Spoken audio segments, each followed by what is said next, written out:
સૌપ્રથમ તો આપ સૌ પત્રકાર મિત્રોનું આજે મુખ્યમંત્રીશ્રીની અતિ મહત્ત્વની પ્રેસ કોન્ફરન્સમાં રાજ્ય સરકાર વતી હું આપ સૌનું ખૂબ ખૂબ સ્વાગત કરું છું। આજે ગુજરાતના લોકપ્રિય મુખ્યમંત્રી આદરણીય શ્રી ભૂપેન્દ્રભાઈ પટેલ સાહેબ દ્વારા એક ઐતિહાસિક નિર્ણય લેવામાં આવ્યો છે। રાજ્યમાં સમાન સિવિલ કાયદાની આવશ્યકતા ચકાસવા માટે કાયદાનો જે મુસદ્દો તૈયાર કરવાનો છે તેના માટે એક મહત્ત્વની સમિતિ જે તૈયાર કરવામાં આવી છે અને એ બાબતે આદરણીય મુખ્યમંત્રી શ્રી આપ સૌને जानकारी आपसे। आदरणीय मुख्यमंत्री श्री।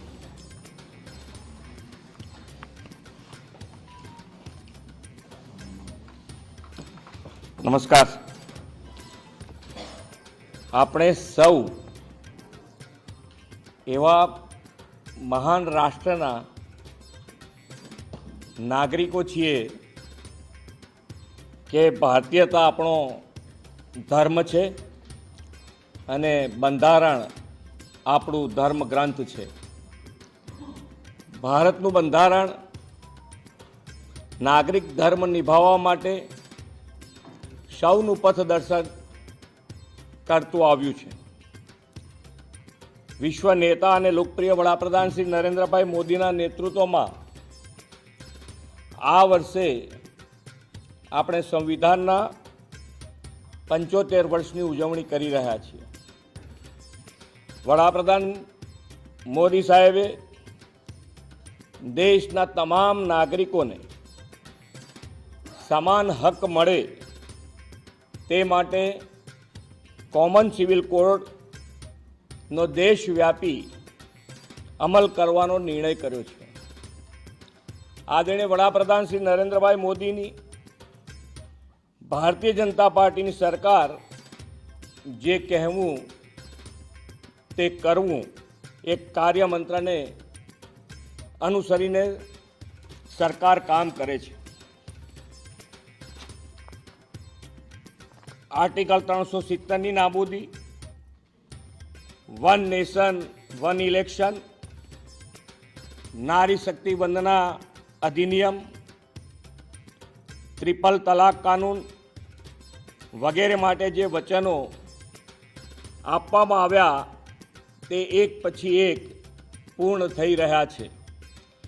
એ જ દિશામાં આગળ વધતા વડાપ્રધાન શ્રી સમાન નાગરિક ધારાનો અમલ કરવાનો માટે સંકલ્પબદ્ધ છે। ગુજરાત વડાપ્રધાનશ્રીના સંકલ્પને સાકાર કરવા માટે હંમેશા પ્રતિબદ્ધ રહ્યું છે। વડાપ્રધાનશ્રીના પદચિહ્ન પર ચાલતા ગુજરાત સરકાર રાજ્યમાં વસતા તમામ નાગરિકોને પણ સમાન હક અને અધિકાર મળે તે દિશામાં આગળ વધી રહી છે। આ માટે ગુજરાતમાં કોમન સિવિલ કોડની આવશ્યકતા ચકાસવા અને કાયદા માટેનું મુસદ્દો તૈયાર કરવા સુપ્રીમ કોર્ટના નિવૃત્ત ન્યાયાધીશ શ્રીમતી રંजना દેસાઈની અધ્યક્ષતામાં એક કમિટીની રચના કરવાનો મહત્વપૂર્ણ નિર્ણય કર્યો છે। 5 સભ્યોની આ સમિતિમાં અન્ય સભ્યો તરીકે નિવૃત્ત વરિષ્ઠ આઈએએસ અધિકારી Shri CL Meena, advocate Shri RC Kodekar, ભૂતપૂર્વ વાઇસ ચાન્સેલર શ્રી દક્ષેશ ઠાકર અને સામાજિક કાર્યકર સુશ્રી ગીતાબેન શ્રોફનો સમાવેશ કરવામાં આવ્યો છે। આ કમિટી તમામ પાસાઓનો સુગ્રથિત અભ્યાસ કરીને પોતાનો રિપોર્ટ 45 દિવસમાં રાજ્ય સરકારને આપશે અને રિપોર્ટના આધારે રાજ્ય સરકાર યોગ્ય નિર્ણય કરશે। Thank you.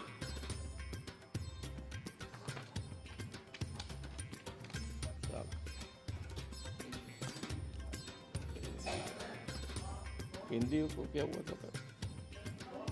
प्रश्न बताइए।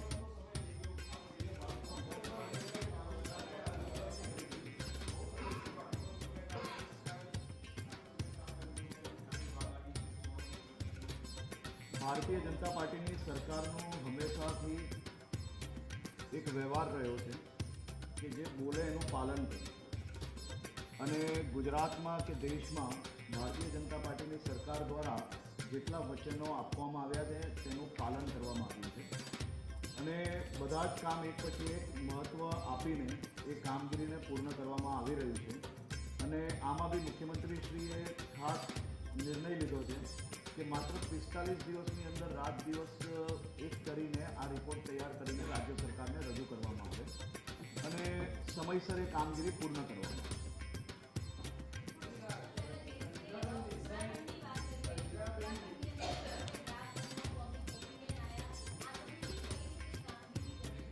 દરેક રિપોર્ટ એક જ નિયમના આધારે બનતા હોય છે, અને રિપોર્ટ બનાવતી વખતે આ બધા જ વિષયોનું ધ્યાન રાખવામાં આવશે.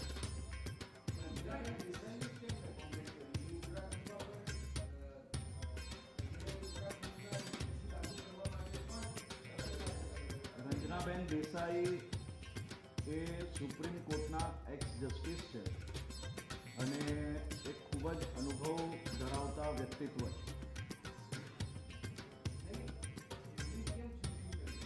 ચૂઝ કરવા વખતે તો અનુભવના આધારે ચૂઝ કરતા હોય છે, એટલે કેમ ચૂઝ કર્યું એનો કોઈ પર્ટિક્યુલર રીઝન ના હોય, પરંતુ એમનો અનુભવ એ ખૂબ બોલો છે અને સુપ્રીમ કોર્ટના એક્સ જસ્ટિસ છે.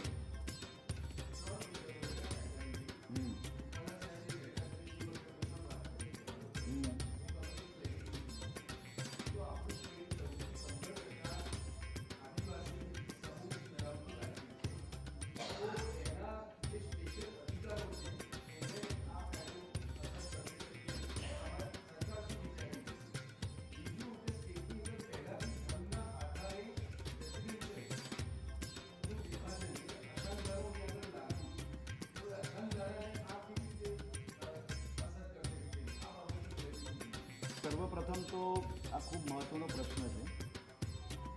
ભારતીય જનતા પાર્ટીની ઉત્તરાખંડ સરકારે દેશમાં યુસીસીનું એક અદ્ભુત મોડલ રજૂ કર્યું છે, અને અગર આપ એનો એ રિપોર્ટને સ્ટડી કરશો તો આપને અંદાજો આવી જશે કે કોઈ બી પ્રકારે આદિવાસી સમાજની જે રીતિ રિવાજો અને જે કાનૂન છે, એટલે એમના જે કાયદાઓ છે, એને કોઈ બી પ્રકારે નુકસાન એ આખા યુસીસીના કાયદાની અંદર નથી લાવવામાં આવ્યું.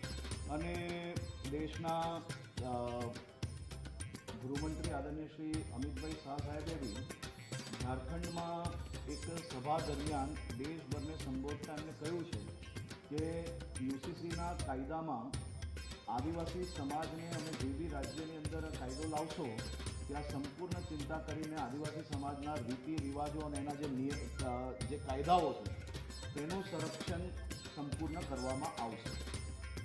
અને ખાસ કરીને તમે જે અશાંત ધારાની વાત કરી, અશાંત ધારા અને યુસીસીને કોઈ બી પ્રકારનું કોન્ફ્લિક્ટ એમાં થતું નથી.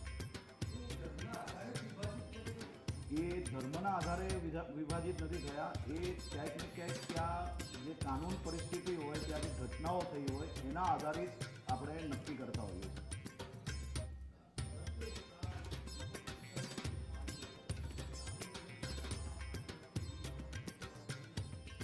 રિપોર્ટ 45 દિવસમાં આવશે, એના પછી સરકાર એનો રિવ્યૂ કરશે, એટલે 45 દિવસમાં રિપોર્ટ આવ્યા પછી રાજ્યના મુખ્યમંત્રીશ્રી એના રિવ્યૂ પછી એનો નિર્ણય લેવામાં આવશે અને એની જાણકારી આપ સૌને આપવામાં આવશે.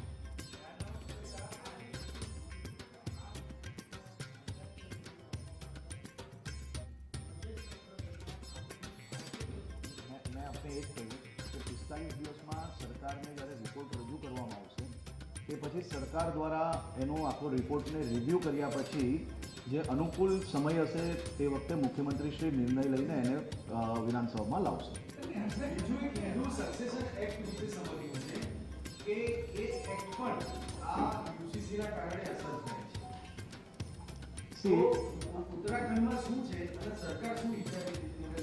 ઉત્તરાખંડના રિપોર્ટની અંદર બી અગર આપ જોશો ને, એક તો HUFનું જે મુખ્ય ટેક્સેશનવાળી વાત છે, ટેક્સેશનનો અલગ જ અલાયદો કાયદો છે, અને ખાસ કરીને ઉત્તરાખંડના બી તમે યુસીસીનું જે ડ્રાફ્ટ રજૂ થયું છે તેની અંદર બી HUFને કોઈ બી પ્રકારે મેન્શન કરવામાં આવ્યું નથી.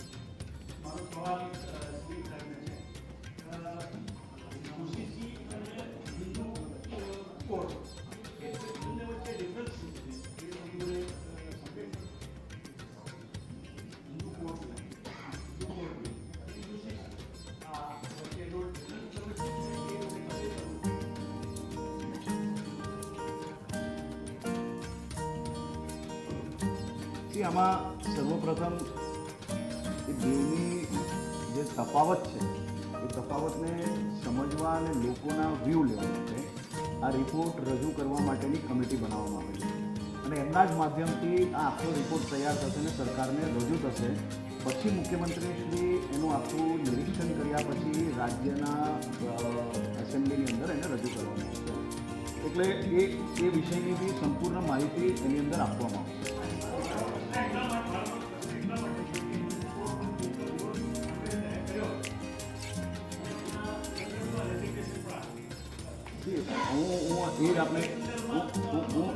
હું એ જ બાબતે આપણે કહેવા માંગુ કે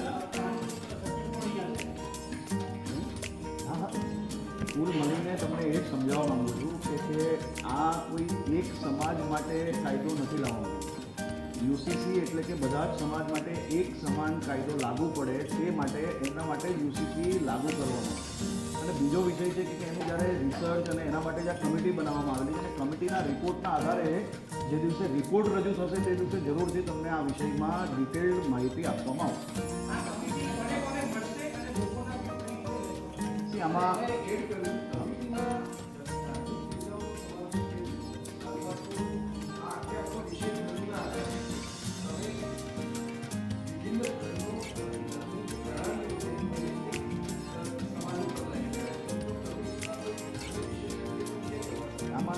જેટલા બી લોકો છે એ બધા જ ધર્મના લોકો છે. અને બીજો વિષય કે બધા જ ધર્મના જે અગ્રણીઓ છે તેને કમિટી હંમેશા આ પ્રકારના કાયદા લાવતા પહેલાં મળતી હોય છે અને એમને મળ્યા પછી એ લોકોના રિવ્યૂ જે છે એના આધારે એ લોકો રિપોર્ટ બનાવતા હોય છે. એટલે આવનારા દિવસોમાં ધર્મ જોડે જોડાયેલા જે કોઈ અગ્રણીઓ છે એને બી મળવામાં આવશે અને કમિટી એમને મળ્યા પછી રિપોર્ટ જ્યારે રજૂ કરશે ત્યારે બધાના જ વ્યૂ એની અંદર લેવામાં આવશે.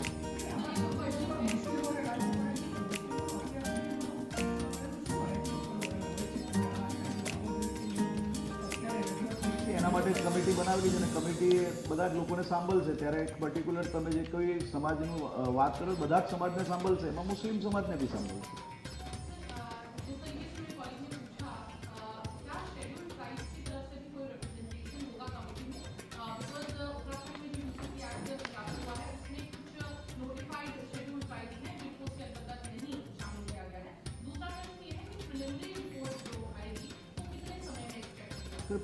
पहले ही मुख्यमंत्री जी ने बताया कि विद इन 45 डेज ये रिपोर्ट को सरकार में पेश किया जाए, इसी प्रकार से हुक्म किया गया है और ये कमेटी उसके लिए कटिबद्ध है. आने वाले 45 दिन के अंदर ये रिपोर्ट पेश करेगी.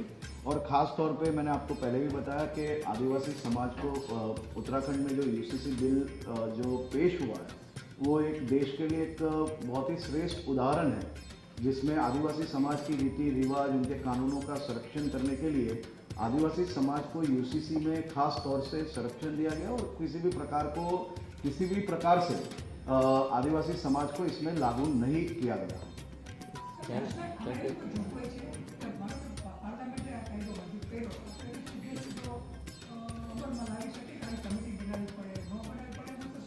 અમે તો નિષ્પક્ષ રીતે ટ્રાન્સપરન્સી રીતે કામ કરનાર સરકાર છે અને સરકાર દ્વારા બધા જ લોકોને સાંભળીને ટ્રાન્સપરન્ટ નિર્ણય લેવામાં આવી રહ્યો છે. એનું આ શ્રેષ્ઠ ઉદાહરણ તમે જ આપ્યું કે આ કમિટી દ્વારા આવનારા દિવસોમાં બધા જ લોકોને સાંભળીને એક શ્રેષ્ઠ નિર્ણય લેવાય જેનાથી સમાજને બધા જ સમાજને આ કાયદાથી ફાયદો થાય. આભાર. Okay, thank you.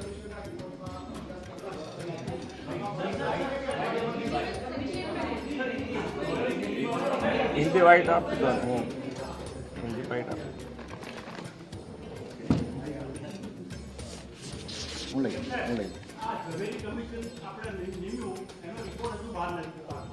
એ જ રીતે આ 45 દિવસમાં આ કમિટી રિપોર્ટ આપે પછી બહાર પબ્લિશ કરવાના છે કે કેમ? બહાર કાયદો બનશે બહાર આવવાનું જ છે ને. નહીં રિપોર્ટની વાત છે. રિપોર્ટ કાયદો બનશે તો એમાં આવશે. રિપોર્ટ તો પબ્લિશ થવો જોઈએ. રિપોર્ટ કરતા કાયદો બને છે પબ્લિશ થાય. ઠીક છે, યાદી બેક માઇન્ડ